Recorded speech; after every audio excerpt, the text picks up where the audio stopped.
Sa collegiate sports, magbubukas na ang pinaka-inaabangang season ng isa sa mga pinakamalalaking collegiate competitions sa bansa. Narito ang report ni Jamaica Bayaka.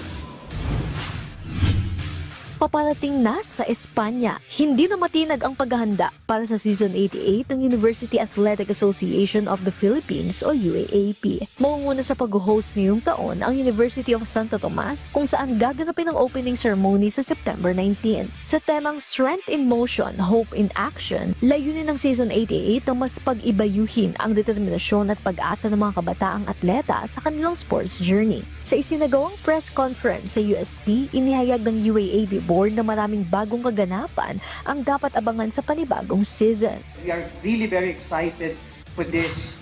And there are many Tomasians who are involved in the execution of the program. Yung buong programa is a labor of love of Tomasians. And we would like to share that love, we would like to share that hope to our UAAP friends. See you on September 9th.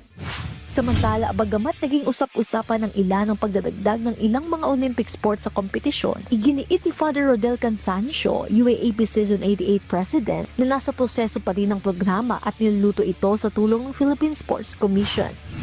We discussed about introducing to the UAAP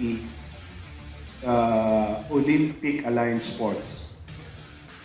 So yung mga sports na nasa Olympic, ayan, like weightlifting, shooting, golf. Okay, golf.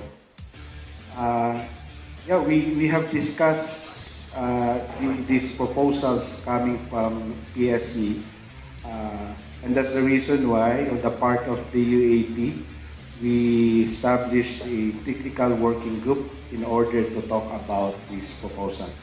Inaasahan ng pagbabalik ng buong lineup ng mga member schools na lalahok sa iba't ibang disciplines tulad ng basketball, volleyball, cheer dance at marami pang iba. Sisiklab muli ang rivalries, panibagong mga bayani ang sisikat at higit sa lahat muling magsasanib puwersa ang mga kabataang atleta para sa isang makabuluhang labanan sa loob at labas ng arena. Jamaica Bayaka para sa atletang Pilipino, para sa bagong Pilipinas.